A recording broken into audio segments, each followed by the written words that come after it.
નમસ્કાર દર્શક મિત્રો, આપ જોઈ રહ્યા છો નિર્માણ ન્યૂઝની વિશેષ રજૂઆત કાર્યક્રમ શેર બજારના ધબકારા અંતર્ગત હું ધ્રુવી ત્રિવેદી આપ સૌનું સ્વાગત કરું છું. સ્વાગત છે આપ સૌના મનપસંદ કાર્યક્રમમાં. અને શેર બજાર વિશે વધુ માહિતી આપવા માટે શેર બજાર પર વધુ ચર્ચા કરવા માટે આપણી સાથે સ્ટુડિયોમાં અને કાર્યક્રમમાં જોડાઈ ચૂક્યા છે શેર બજારના એક્સપર્ટ હરેશભાઈ મોતિયાનીજી. જી હરેશભાઈ, સ્વાગત છે આપનું કાર્યક્રમમાં. ગુડ મોર્નિંગ અને નમસ્કાર દર્શક. તો દર્શક મિત્રો, શેર બજાર વિશે વાત કરીશું, ઇન્સ્ટ્રુમેન્ટ પર ચર્ચા કરીશું, પણ તે પહેલા આપ સૌને જણાવી દેવા માંગીશ કે શેર બજાર વિશે આપને મૂંઝવતા પ્રશ્નો હોય, આપને મૂંઝવતી સમસ્યા હોય કે બજારની અંદર ક્યાં કેટલું રોકાણ કરવું, માર્કેટની અત્યારની હાલની સિચ્યુએશન શું છે, બજારનો અત્યારનો કરંટ મૂડ શું છે, અથવા તો શું ફ્લક્ચ્યુએશન છેલ્લા ઘણા દિવસની અંદર માર્કેટની અંદર આપણને જોવા મળ્યા છે, આ તમામ પ્રશ્નો વિશે આપની કન્ફ્યુઝન હોય, આપના પ્રશ્નો હોય, મૂંઝવાઈ રહ્યા હોય, તો તે અંગે આપ અમારી સાથે જોડાઈને આપના પ્રશ્નોનું સમાધાન અને માર્ગદર્શન હરેશભાઈ પાસેથી મેળવી શકો છો. આપની ટીવી સ્ક્રીન પર જે બે નંબર્સ ફ્લેશ થઈ રહ્યા છે તે નંબર્સ પર કોલ કરીને. હરીશભાઈ, ઇન્સ્ટ્રુમેન્ટ પર ચર્ચા કરીએ તે પહેલા બજાર વિશે આપણે વાત કરીશું. બજારની અંદર ગઈકાલે માર્કેટે જે પ્રમાણે મૂવમેન્ટ આપી છે અને ક્લોઝિંગ બેસિસ પર જે સંકેત આપ્યા છે હરીશભાઈ, ગઈકાલના માર્કેટ પર આપનો એક ઓવરવ્યૂ અને આજે બજારમાં ખુલતાની સાથે શું સંકેત જોવા મળી શકે છે? જો તમે ગઈકાલે આપણે ચર્ચા કરી હતી કે માર્કેટમાં ક્યાંક કંઈક ઓન ધ લોવર લેવલ ઉપર એટલે સપોર્ટના નજીક તમે ખરીદી કરો, તો એક્ઝેક્ટલી આપણને એ રીતના જ શરૂઆતના ટ્રેડમાં જોવા મળ્યું. કારણ કે આપણે જે અહીંયા વાત કરતા હોઈએ છીએ ઈઓડી ચાર્ટના બેસિસ અને ડેટા ઉપર આપણે વાત કરતા હોઈએ છીએ, તે વાતમાં ક્લિયર હતું કે માર્કેટ સપોર્ટના ત્યાં આપણને ખરીદી જોવા મળશે. 17,500 નિફ્ટીમાં એક અગત્યનું ત્યાં કોલ પુટ રાઇટિંગ થયું હતું અને એમાં ખાસ કરીને કોલનું રાઇટિંગ વધારે થયું હતું and with a huge premium, એટલે પુટ કરતા કોલનું પ્રીમિયમ વધારે હતું, એટલે બાઉન્સ આવે એવી શક્યતા ક્લિયર દેખાતી હતી કે અહીંયા બાઉન્સ આવશે. આપ જો તો નિફ્ટી ગઈકાલે શરૂઆતમાં 17,425 નો લો કર્યું છે, એ ઓપન થઈ હતી અરાઉન્ડ 17,443. ત્યાંથી થોડીક જ નીચે ગઈ ને પછી ત્યાં ખરીદી આવી ગઈ. ખરીદી આવીને પછી ઓન ધ હાયર સાઈડ દિવસના હાઈ 17,622 સુધી ગઈ.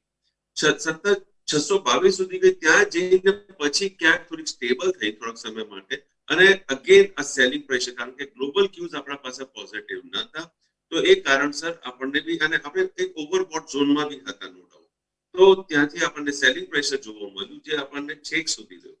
હવે પરિસ્થિતિ શું દેખાય છે નિફ્ટીમાં? હવે અગેન કોલ પુટ કરતા વધારે છે. તો જ્યારે જ્યારે કોલ પુટ કરતા વધારે હોય એટલે ઓન ધ લોવર સાઈડ તમને સપોર્ટ જોવા મળે છે.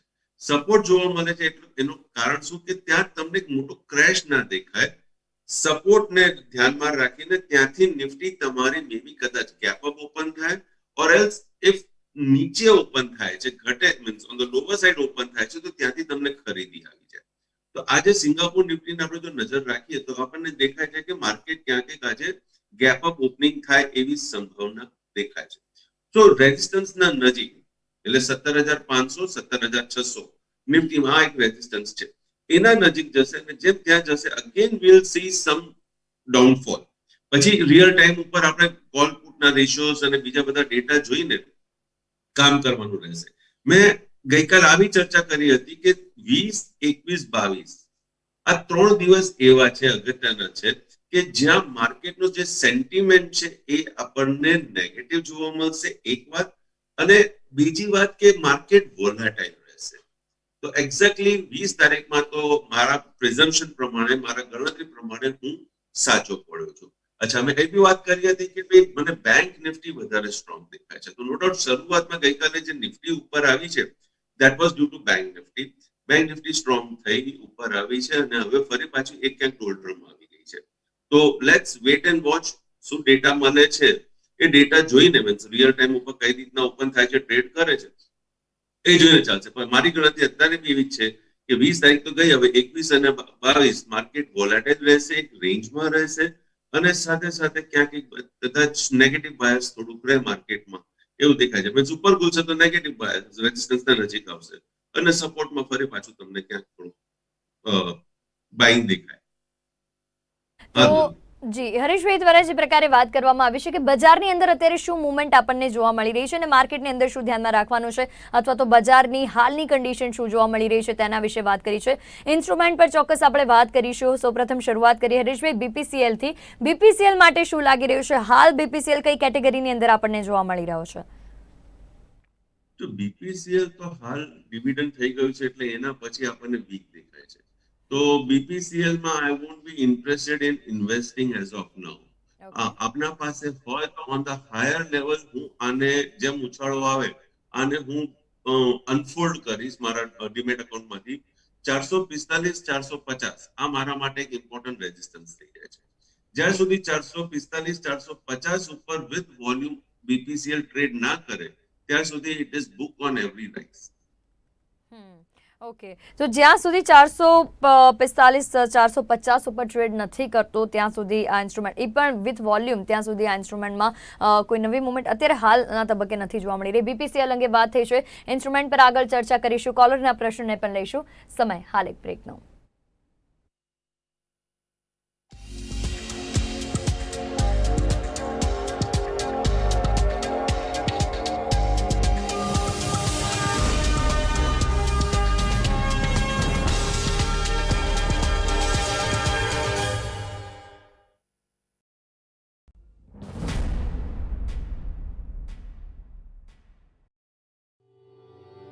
नमस्कार, हेलो, मैं हूं बमन ईरानी. आपने शायद मुझे पहले देखा होगा.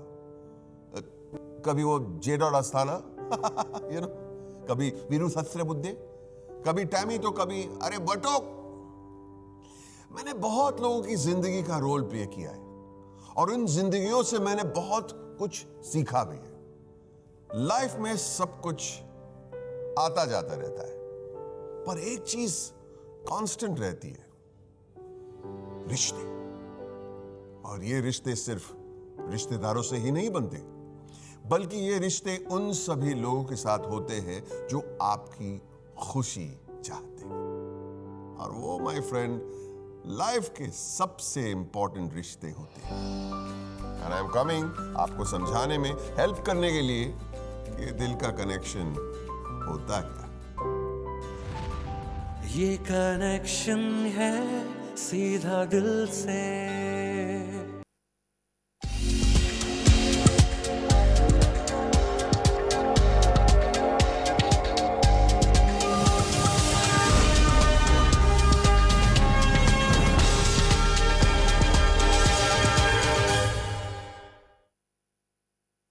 Welcome back. બ્રેક બાદ ફરી એક વખત સ્વાગત છે શેરબજારના ધબકારામાં આપનું. ઇન્સ્ટ્રુમેન્ટ પર ચર્ચા કરીએ તે પહેલા ફરી એકવાર આપને જણાવી દેવા માંગીશ કે બજારને લઈને આપની જે પણ કંઈ કન્ફ્યુઝન છે, આપની મૂંઝવણો છે, આપના પ્રશ્નો છે, તેને લઈને આપ અમારી સાથે જોડાઈ શકો છો. આપની ટીવી સ્ક્રીન પર જે બે નંબર્સ ફ્લેશ થઈ રહ્યા છે તે નંબર્સ પર કોલ કરીને. હરીશભાઈ, ઇન્સ્ટ્રુમેન્ટ પર આપણે આગળ વધીએ. બીપીસીએલ અંગે આપણે બ્રેક પહેલા વાત થઈ છે. બ્રિટાનિયા અંગે આપને હાલ પૂછવા માંગુ. બ્રિટાનિયાની હાલની કરંટ મુવમેન્ટ શું લાગી રહી છે? બજારની અંદર શું મુવમેન્ટ આપી રહ્યો છે બ્રિટાનિયા અત્યારે? આવી ગયો તો 4000 અને એનાથી નીચે એક ઇમ્પોર્ટન્ટ સપોર્ટ છે. તો એ સપોર્ટ આવી ગયો છે, જોવા મળી ગયો છે. ત્યાંથી આપણને ગઈકાલે ખરીદી જોવા મળી છે. હવે જો ગઈકાલનો હાઈ છે 4115. હવે 4115 ઉપર ટ્રેડ થતો તમને બ્રિટાનિયા જોવા મળે તો તમારું ધ્યાન તેજીમાં હોવું જોઈએ. ઓર એલ્સ 4150 મોટી આઇટમ ફિગર છે આમાં 4000 ઉપરની છે. તો આપણે આમાં 2-5 રૂપિયા નથી ગણતા, આપણે 40-50 રૂપિયા ગણીએ તો 4150 ઉપર આ ટ્રેડ કરવાનું જોવા મળે તો yes, it is the buy with yesterday's low, એટલે 4000 નો સ્ટોપ લોસ. અને આમાં પછી તમને સારો એવો ઉછાળો તમને જોવા મળી શકે છે. આ હું વાત કરું છું પોઝિશનલ ટ્રેડર્સ માટે. રાઈટ, તો બ્રિટાનિયામાં જે પ્રમાણે હરીશભાઈ વાત કરી છે કે ગઈકાલનો જે હાઈ છે 4115 તેનાથી ઉપર અને ખાસ કરીને લેવલને ધ્યાનમાં રાખીને આપ આ ઇન્સ્ટ્રુમેન્ટની અંદર અત્યારે એક સપોર્ટને ધ્યાનમાં રાખી શકો છો ચોક્કસ બ્રિટાનિયાની અંદર. કોલર આપણી સાથે જોડાઈ ચૂક્યા છે તો તેમને પહેલા લઈ લઈશું. હેલો.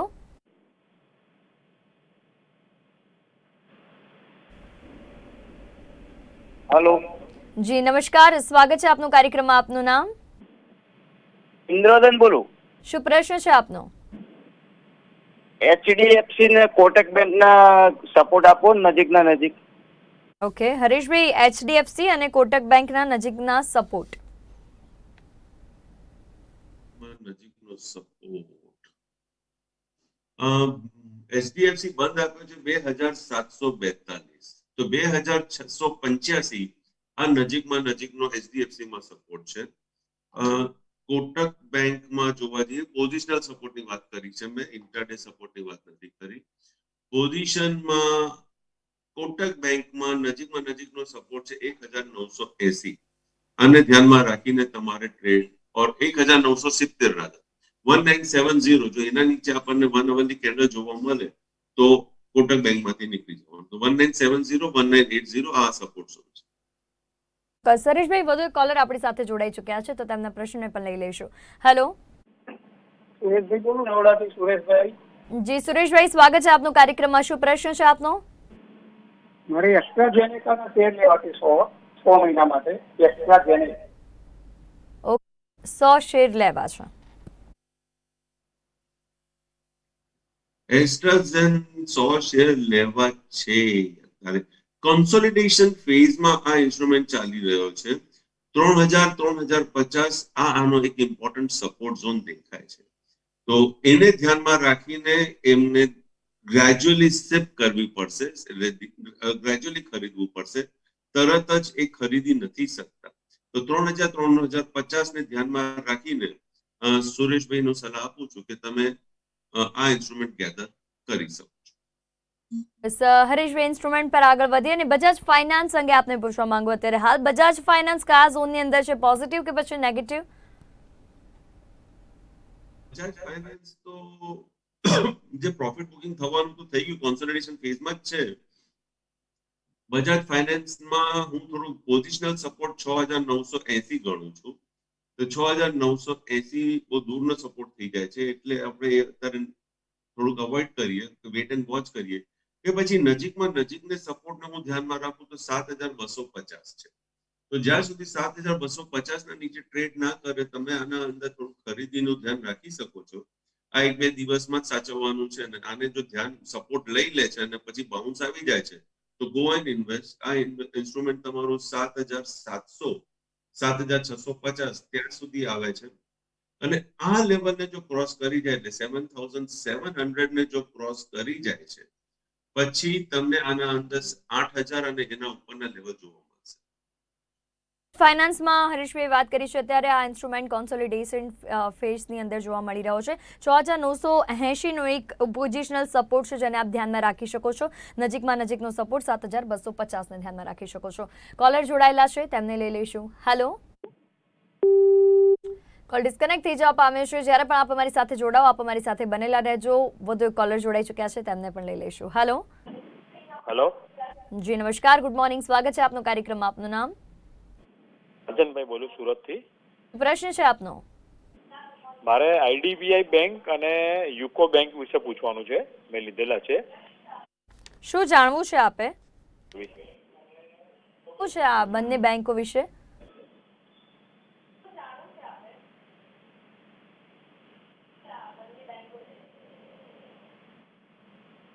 ઠીક છે હરીશભાઈ, આઈડીબીઆઈ અને યુકો બેંક. જો આઈડીબીઆઈ બેંકમાં પોઝિશન લેવાની ઈચ્છા હોય લોંગ ટર્મ માટે તો 54 રૂપિયાના નીચેનો સ્ટોપ લોસ છે, એ સપોર્ટ દેખાઈ રહ્યો છે. એ ધ્યાનમાં રાખીને એમને ખરીદી થઈ શકે છે. બટ આ સ્ટોપ લોસ જે છે વીકલી ક્લોઝિંગ બેસિસ ઉપર છે, ડેલી ક્લોઝિંગ બેસિસ ઉપર નથી. એટલે શુક્રવારે જો 54 ની નીચે બંધ આપે તો એમને અવોઇડ કરવાનું છે અને જો 54 ને માન આપે છે રાઈટ અને બાઉન્સ જોવા મળી જાય છે તો એ ઇન્વેસ્ટ કરી શકે છે આઈડીબીઆઈ બેંકમાં. આપણે વાત કરીએ યુકો બેંકમાં, તો યુકો બેંક ઉપર હું થોડું ચાર્ટમાં જોઈ લઉં તો યુકો બેંક અત્યારે ઇનડિસિસિવ છે. કેન્ડલ વિધિન ધ કેન્ડલ આપણને જોવા મળી રહી છે. તો અહીંયા હું 15 રૂપિયાનું રાહ જોઈશ કે 15 રૂપિયા ઉપર ટ્રેડ કરે કે યુકો બેંક તો જ આના અંદર ઇન્વેસ્ટમેન્ટનું ધ્યાન હું રાખીશ, અધરવાઇઝ નહીં. ઇન્સ્ટ્રુમેન્ટ પર આગળ વધે અને બજાજ ફિનસર્વ અંગે આપને પૂછવા માંગુ. બજાજ ફિનસર્વ અંગે શું કહેવું છે હરેશભાઈ? હાલ આ ઇન્સ્ટ્રુમેન્ટ આપણને કઈ મુવમેન્ટ આપી રહ્યું છે? સાઇડવેઝ છે, સારો એવો એક ઉછાળો આપ્યા પછી આ ઇન્સ્ટ્રુમેન્ટ એક કોન્સોલિડેટ થતો આપણને જોવા મળે છે. તો હું આ ઇન્સ્ટ્રુમેન્ટને હાલ તો હોલ્ડ જ રાખીશ. મારો સપોર્ટ હશે 16400 નો. 16400 જો બ્રેક થશે તો જ આ ઇન્સ્ટ્રુમેન્ટને હું મારા પોર્ટફોલિયોમાંથી ખાલી કરી દઈશ. અધરવાઇઝ આ instrument I will hold it. છે અત્યારે કોન્સોલિડેશન ફેઝની અંદર આ ઇન્સ્ટ્રુમેન્ટ આપણને જોવા મળી રહ્યો છે. 16400 જો બ્રેક કરે તો જ પછી આપ નીચેની મૂવમેન્ટ જોઈ શકો છો બજાજ ફિનસર્વની અંદર. બજાજ ફિનસર્વ અંગે વાત એ છે હરેશભાઈ. ઇન્સ્ટ્રુમેન્ટ પર આગળ વધુ તે પહેલા કોલર જોડાયેલા છે તો તેમના પ્રશ્નને લઈ લઈશું. હેલો. હેલો, નમસ્કાર, ગુડ મોર્નિંગ, સ્વાગત છે આપનો કાર્યક્રમ. આપનું નામ? વિનોદભાઈ નામ છે. પ્રશ્ન છે આપનો વિનોદભાઈ. આપણે સુબેક્સ વિશે જાણવું છે. તો બેક્સ વિશે શું જાણવું છે આપે? લીધેલા છે તો ઓકે. જો સુબેક્સ લિમિટેડ, રાઈટ? સુબેક્સ, ઓકે. સુબેક્સ અત્યારે 51 રૂપીસ ચાલે છે. ઇન્સ્ટ્રુમેન્ટ પોઝિટિવ છે, કોઈના નથી. આગળથી જો તમારી લોંગ ટર્મ સ્ટોરી હોય સુબેક્સ ને લઈને, તો આપ આને હોલ્ડ રાખી શકો છો. લોંગ ટર્મ સ્ટોરી હોય તો આપ આને હોલ્ડ રાખો. પણ જો તમારે શોર્ટ ટર્મ માટે તમે કહેતા હો તો આના માટે તમારે 48 નો સ્ટોપ લોસ છે. બટ જો તમારે 2-3 વર્ષનો પરવ્યુ મીન્સ તમારા એમ જે છે 2023 અને 2026 નો પરવ્યુ હોય તો પછી આને હજી ઓન ડિક્લાઇન તમારે એક્યુમ્યુલેટ કરવાનું રહેશે. ધ્રુવી, આપને ખ્યાલ હશે કે આપણા જે દર્શક મિત્ર છે જેમને સુબેક્સ લીધા છે એમને ખ્યાલ હશે કે સુબેક્સ જે કંપની છે એ મારુતિને એસી પ્રોવાઈડ કરે છે. મારુતિ એક એવો બ્રાન્ડ છે કે જે આપણા દેશમાં લોકો પહેલા પ્રેફર કરે છે. જ્યારે બી ગાડી લેવાની વાત આવે કે નવા જે હોય તો દે always go with Maruti, right? કેમ કે એમાં સર્વિસ સ્ટેશન છે, સર્વિસીસ બધી વ્યવસ્થિત મળે છે, એમના પાર્ટ્સ મળી જતા હોય છે, તો મારુતિ પ્રિફર કરતા હોય છે. તો મારુતિનું સેલ્સ રહેવાનું છે આપણા ત્યાં. સો એ રહેશે તો સુબેક્સને બી આગળ જઈને બેનિફિટ તો થવાનું છે. સો આઈ વુડ પ્રિફર કે on decline it's a buy and it's a long term story. પર આગળ વધે હરેશભાઈ, બોશ અંગે આપને પૂછવા માંગુ, બોશ અંગે શું કહેવું છે? હાલ આ ઇન્સ્ટ્રુમેન્ટની અંદર આપની દ્રષ્ટિએ શું મુવમેન્ટ જોવા મળી રહી છે? જો બોશ મને ગમે છે, ઇટ્સ એન એવરગ્રીન ઇન્સ્ટ્રુમેન્ટ મારા માટે. કેમ કે ભાઈ એમના પાસે અમુક જે સેન્સરના જે ચિપ્સ છે બધું છે એ મોનોપોલી છે, ઇન્ટરનેશનલ લેવલ ઉપર મોનોપોલી છે. નો ડાઉટ અત્યારે પેન્ડેમિકના કારણે બોશમાં આ બધા ચિપ્સ આપણને અવેલેબલ નતા મળ્યા, આઉટ ઓફ સ્ટોક થઈ ગયા હતા, એટલે એ કારણસર તમને ક્યાંક એમના સેલ્સમાં બી તમને ક્યાંક ઘટાડો જોવા મળ્યો. બટ હવે જ્યારે બધું ઇકોનોમી ખુલી ગઈ છે, આપણે પેન્ડેમિક થી બી ઓલમોસ્ટ એમ કહીએ કે ભાઈ રાહત મળી છે. આપણે આશા તો એવી જ રાખીએ છીએ કે હા રાહત મળી છે આપણને. તો જો હવે આ બધું મળશે તો મીન્સ આ જે લો બન્યો છે હમણાં રિસેન્ટલી કે આ પેન્ડેમિક વખતે 7,700 નો, તો એ લોને ધ્યાનમાં રાખીને તમારે આગળ વધવાનું છે. અને હજી બી ઉપરનો હું લેવલ કહું તો 12,100 આ એક ઇમ્પોર્ટન્ટ સપોર્ટ છે. તો એને ધ્યાનમાં રાખીને તમે આ ઇન્સ્ટ્રુમેન્ટને હોલ્ડ રાખો અને seems to be like a very good instrument અને મે બી 20,000 પ્લસ આવી જાય આગળના સમયમાં તો I will not be surprised. અંગે વાત કરી છે હરેશભાઈ. ઇન્સ્ટ્રુમેન્ટ પર આગળ વધીએ તે પહેલા કોલર આપણી સાથે જોડાયેલા છે તો તેમને લઈ લઈશું. હેલો. હા મેડમ, હું નરોડાથી બિરાજ વાત કરું. જી, શું પ્રશ્ન છે આપનો? મેડમ, મારો પ્રશ્ન છે, કાર ટ્રેડ આ ભાવથી લેવાય? Car trade, Hareshbhai. કાલ નોર્મલી આ ઇન્સ્ટ્રુમેન્ટ ટ્રેડ નથી કરતો. આ બેસિકલી પ્રોમોટર વેસ્ટેડ ઇન્ટરેસ્ટ વાળા બધા ઇન્સ્ટ્રુમેન્ટ્સ છે. હોલ્ડ કરી રાખો. આ મંદીમાં બી જો આ ઇન્સ્ટ્રુમેન્ટમાં આવી બાઇંગ દેખાતી હોય, કેન્ડલ ગ્રીન સ્ટિક બનતો અને કેન્ડલ તો પોઝિટિવ બન્યું છે, તો ગઈકાલને લોને સ્ટોપ લોસ રાખીને તમે કાલ હોલ્ડ રાખી શકો છો. રાઈટ હરેશભાઈ, ઇન્સ્ટ્રુમેન્ટ પર આગળ વધુ. બોશ અંગે આપણે વાત કરી હતી છેલ્લે. બર્જ પેઇન્ટ અંગે આપને પૂછવા માંગો, આ ઇન્સ્ટ્રુમેન્ટમાં હાલની દ્રષ્ટિએ શું મુવમેન્ટ છે? પોઝિટિવ કહી શકો કે પછી નેગેટિવ? બેસિકલી તો મારા દ્રષ્ટિથી તો હું કહું કે આ પોઝિટિવ થઈ શકે છે, કારણ કે crude again is not that expensive અને પ્લસ હવે સીઝન આવી રહી છે. તો ઇકોનોમી ખુલે છે, સીઝન આવી રહી છે, વરસાદ જવા દો, અગેન તમારા પેન્ટ બધા ઘરમાં થશે. હાઉસિંગ સરકાર આપણને આપી રહી છે ઇન્ફ્રાસ્ટ્રક્ચરમાં ડેવલપમેન્ટ, હાઉસિંગમાં, તો ચાન્સીસ છે બર્જ પેઇન્ટની બી તેજી કરવાનું. તો અહીંયા હું 685-680 સપોર્ટને ધ્યાનમાં રાખીને બર્જ પેઇન્ટ I would be positive. Hareshbhai, caller જોડાયેલા છે આપણી સાથે તો તેમને લઈ લઈશું. હેલો.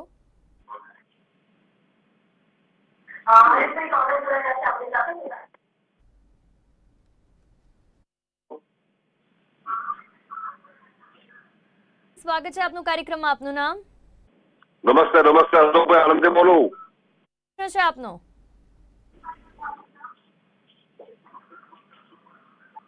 પ્રશ્ન જણાવશો. લેવું સ્મોલ બેંક અને રામકો સિમેન્ટ આ બેમાં ઇન્વેસ્ટ કરવું છે, થાય આપ આવે? રામકો સિમેન્ટ પહેલા કયો ઇન્સ્ટ્રુમેન્ટ કીધું આપે? એવું સ્મોલ બેંક. ઓકે. રામકો સિમેન્ટ ને ઓકે, રામકો સિમેન્ટમાં 930 રૂપિયા આ એક ઇમ્પોર્ટન્ટ સપોર્ટ છે. જો 930 બ્રેક થશે તો આ ઇન્સ્ટ્રુમેન્ટમાંથી તમે એક્ઝિટ થઈ જજો. જો 930 બ્રેક નથી કરતો 930 925, જો આ બ્રેક નથી કરતો એના ઉપર ટ્રેડ કરે છે તો આના અંદર સારો ઉછાળ આવે છે. બીજા ઇન્સ્ટ્રુમેન્ટનું નામ મેં સાંભળ્યું નથી. ચોક્કસ હરેશભાઈ, બીજા ઇન્સ્ટ્રુમેન્ટનું નામ કદાચ મને પણ ક્લિયર નથી સંભળાયું, પણ હાલ સમયની મર્યાદા છે એટલે કાર્યક્રમમાં રજા લેવાનો સમય થઈ રહ્યો છે. એક છેલ્લા પ્રશ્ન સાથે આપની પાસે આવવા માંગુ કે જેટલા પણ ઇન્સ્ટ્રુમેન્ટ વિશે આપણે વાત કરી છે, ચર્ચા થઈ છે હરેશભાઈ, તેમાં આપનો પોતાનો કોઈ પર્સનલ ઇન્ટરેસ્ટ ખરો? જેવી ઇન્સ્ટ્રુમેન્ટ વિશે ચર્ચા થઈ છે, મારું ક્યાં કોઈ પર્સનલ હોલ્ડિંગ નથી. જ્યાં મારા મિત્ર છે, સગા સંબંધી, મારી ફેમિલી, એ લોકો ટ્રેડિંગ ઇન્વેસ્ટમેન્ટ કરતા હોય છે, કારણ કે મારી ફેમિલી અંદર ઇન્વોલ્વ છે, રિલેટિવ્સ ઇન્વોલ્વ છે, તો મારું ઇનડાયરેક્ટ ઇન્ટરેસ્ટ તમે ત્યાં જોઈ શકો છો.